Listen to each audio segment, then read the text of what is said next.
vacan Zurumute yesu ile Kashianote yesu ile Pachule lao Kase uave Aisha nase uwa nave Kile tomo metumbula Afese mama unduma Pashianote yesu ile lao No so hala ya gambe moto Afese mama unduma Te wasi yesu Te wasi tongo puwe hula toya We hulu shao ala etele Te wasi yesu Te wasi tongo puwe hula toya We hulu shao ala etele Amelia Wate ukpila wa shwa Olu nasi jim Follow Wengo lebra Kambe aile minao Olu na kwile kwasa Olu kwasila Mfese nguchaji woga Olu na kwile gamba Olu gambila Mfese nguchaji woga Mkane Atane avan shamtima Atane avan shamtima Teka ka pane faka undeka Pane ngima ya nengima Gumbo nengima Gunkwase nengima Avan shamtima Avan shamtima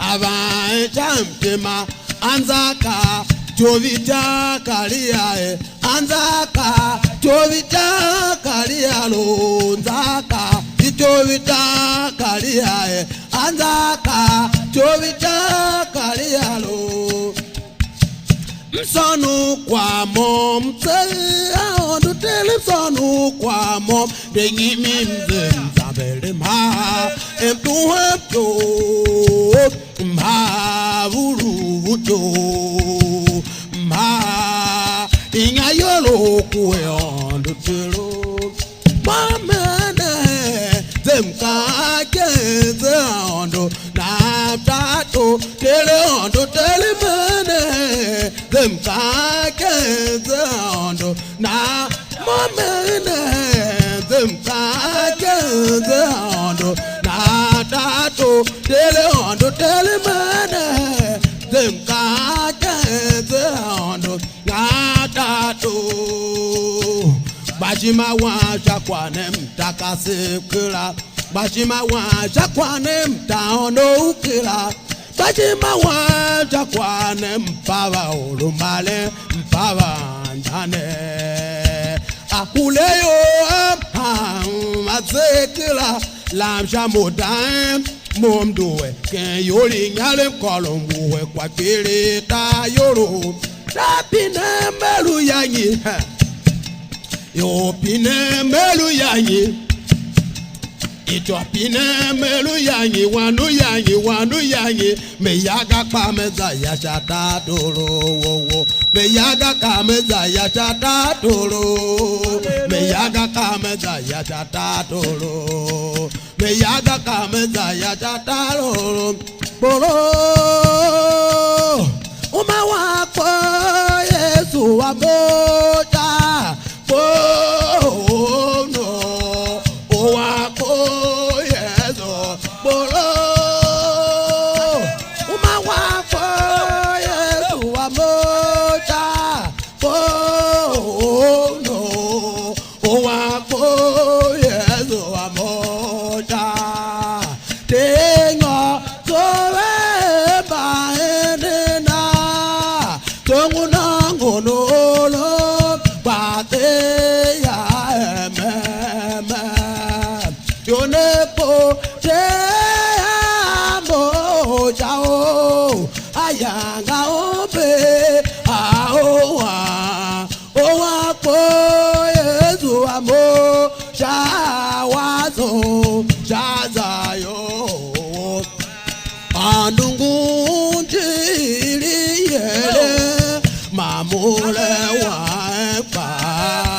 te ca cha wem so ye to ngon te le me le ma mo le wa pa te ca cha wem so ye o ka we ta o te lem ye mo le ke we in mo yo Peli awa mgola peyele wakaye so teye so wame o ongomole kangi cha o kanuka sa teye so efa uneva mangika kue ondo wayo ato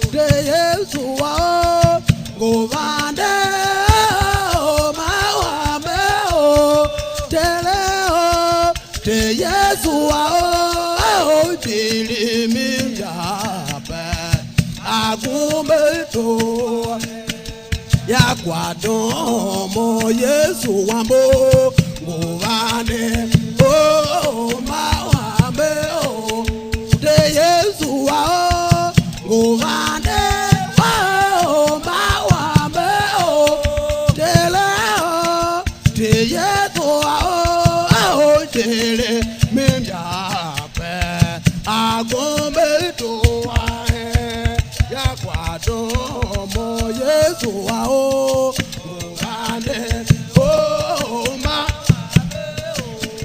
de Yesu wa o ngane o ma wa me o de le o de Yesu wa o de le ya pe agombe to ya kwado mo Baba did Bavele Acheveta we yakunya do wa Nati itagwa Yesu tele Gade ya emu Bakwa mauje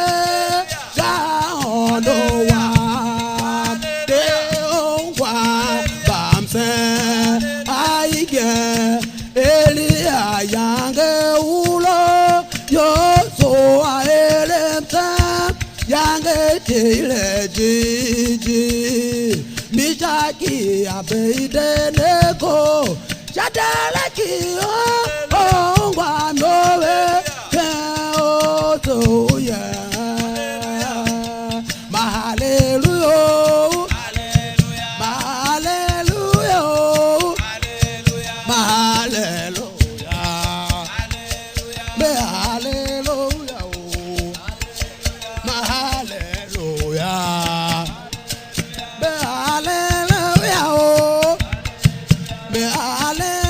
Hallelujah,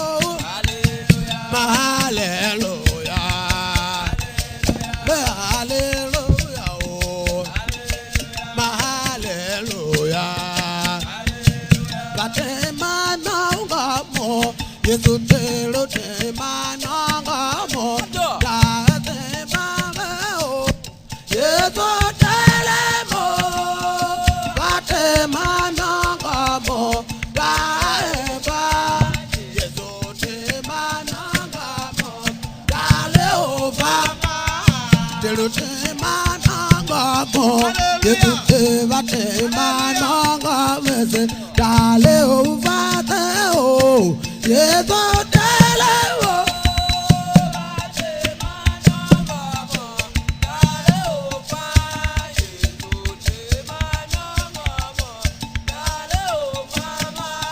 de lo te mananga mo Yesu te va te mananga mo dale o va te o Yesu te le o va te mananga mo dale o va Yesu te mananga mo dale o va va te mananga mo Yesu te lo te mananga mo dale o fama bate mananga mo dale o fa Yesu te mananga mo dale o fama ando tele o ke matewi telui ima kita o faga o kumbativi Setivi wepano oko majere teye sojaba soro majere setivi wepano oko majere teye sojaba soro ma oko majere setivi wepano Oko majere teye sojaba soloma Oko majere teye webe Beloko majere teye sojaba soloma Oko majere teye webe no Oko majere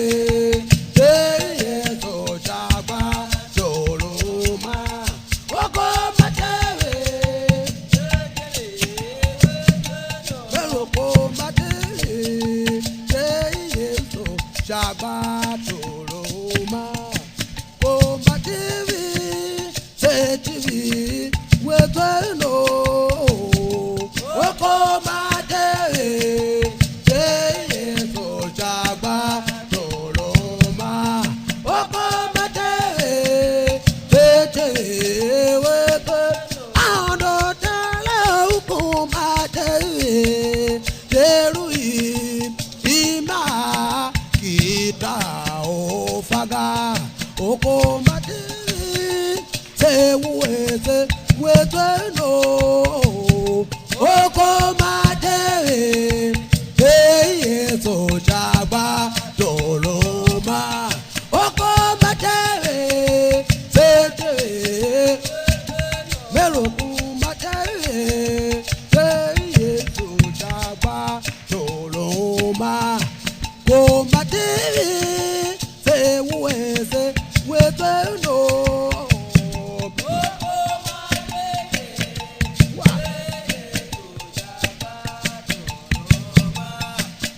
Okomatiri se te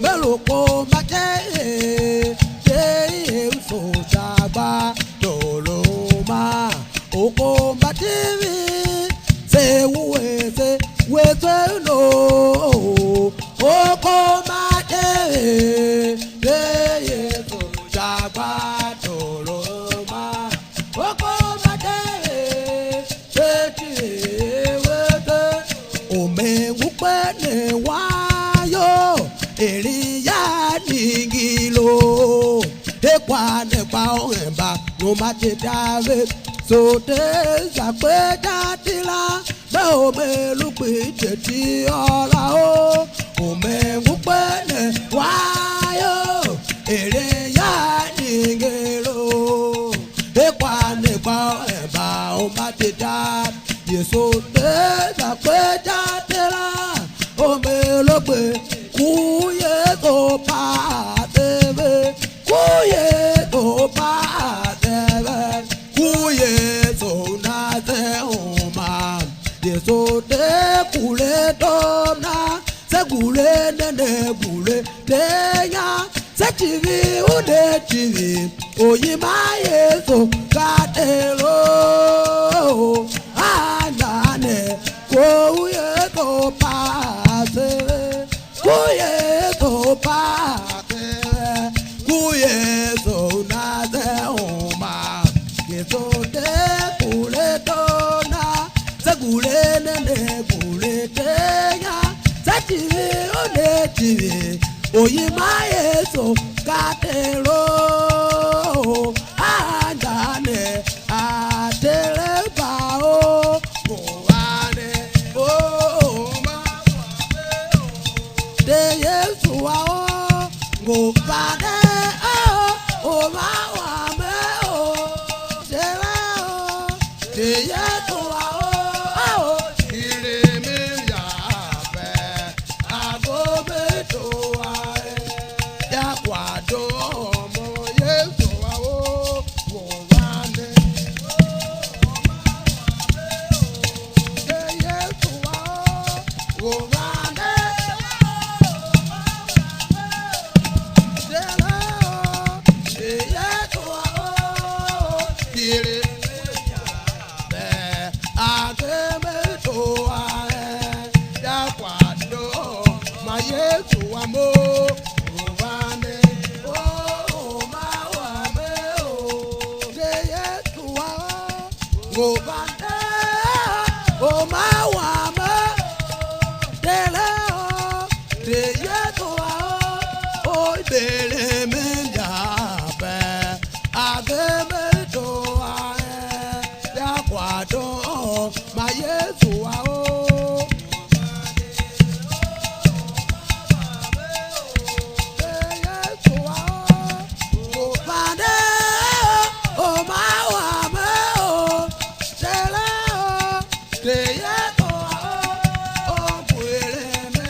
Sunguma o, kwa dona te ye mama, moya kwa dona te ye sunguma o, kwa dona te ye mama, moya kwa dona te ye sunguheri o, kwa dona te ye mama, moya kwa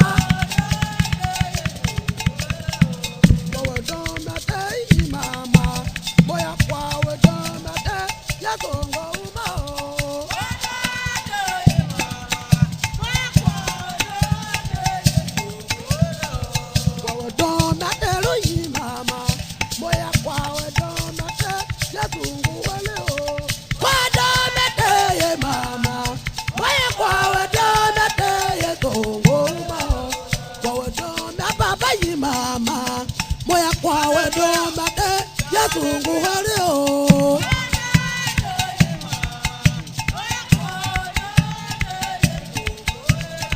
Kwawe don na baba yi mama, moya kwawe don na te Yesu nguhare o. Kwawe don na te ye mama, moya kwawe don na te Yesu ngoma o. Kwawe don na baba yi mama, moya kwawe don na te Yesu ngutati. Kwawe don ya te yi mati, saya kwawe don ya te Yesu ngoma o. Kwawe don na te lu yi mati.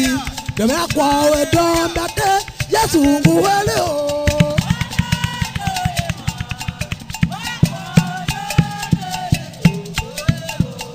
Ẹ̀dán dàtẹ́ lóyìn máa dé. Bóyá kọ́ ẹ̀dán dàtẹ́ Jésù ń bu wẹ́lẹ́ o.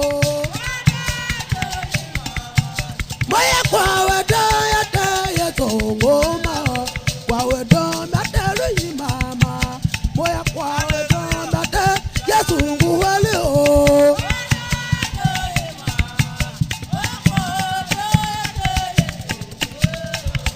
we don't matter you mati. Say ya kwa we don't matter. Yesu nguma o. Hallelujah. Leka basuko tokora mana suka tukara baba. Makwa ega Yesu nguwe yona. Kwa ega Yesu ngu. Manguwelenga abanguwe yona. Kwa ega Yesu nguwe yo. Manguwelenga Yesu nguwe yona. Kwa ega Yesu nguwe yo. Manguwelenga Yesu nguwe yona. Kwa ega Yesu. Manguwelenga Yesu nguwe yona. Manguwelenga Yesu nguwe yona. Ega Yesu nguwe yo. Nguwelenga Yesu nguwe yona. Kwa ega Yesu nguwe yo. Lupula pila kakwa udo baba yawa. Lupula pila kakwa udo baba yawa. Ma lupula pila kakwa udo baba yawa. Kule kule. Hallelujah.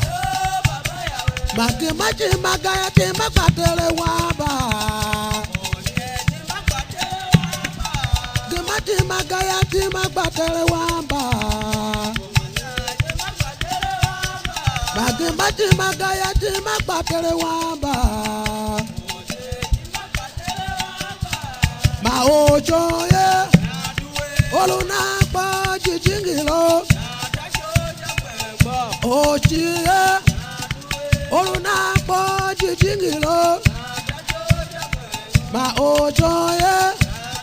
Oluna po jijingilo. Ma domi teke idala. Muola gele yawe ke idala. Muola gele teke idala. Muola gele teke idala. Muola gele teke idala. Muola gele teke idala. Muola gele baba ke idala. Muola gele teke idala. Muola gele teke idala. Muola gele teke idala. Muola gele teke idala. Muola gele teke idala. Muola gele teke idala. Muola gele teke idala. Wawele Mungu ka. Doya kai. Hallelujah. Doya kai te. Ama kaza gele teke.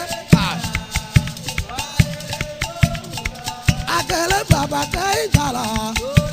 Muola gele teke idala. Muola gele baba ke idala. Muola gele teke idala. Wawele Mungu ka o. Doya kai te. Hallelujah. Doya kai te. Deme pasa gele teke idala. Wawele Mungu. Agele baba ke idala. Muola gele teke idala. Wawele Mungu ka o. Doya kai te. Hallelujah. Hallelujah. Teke idala. Wawele Mungu. Kotiri yolugane shie. Boya kotiri yolugane. Boya kotiri yolugane. Boya kotiri yolugane. Oyima kilangu chiwa igao.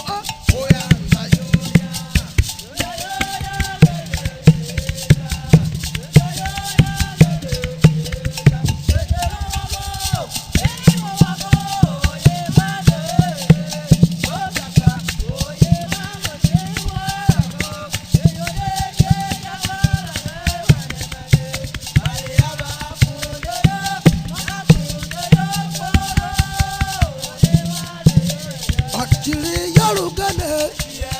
Moya kwa chiri yolugane. Moya kwa chiri yolugane. Moya kwa chiri yolugane.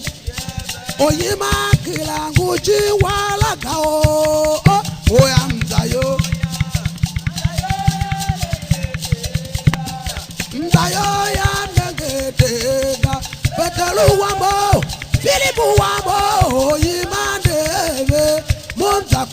oyi manguchi walaga igwane chita wala paivane mage bale avatori o akili o dola ojilande okili yo gane chie moya po kili yo gane oyi makila ngochi waiga o oya ndayo ndayo ya menagetega ndayo ya menagetega betelu wambo filipu wambo oyi mandele mondapa oyi mangochi walaga iwane chita wala paivane menge mali akunde yo polo oyi mate mame olukwa utelo iolo na mele kumawe kwa Yesu si alo nina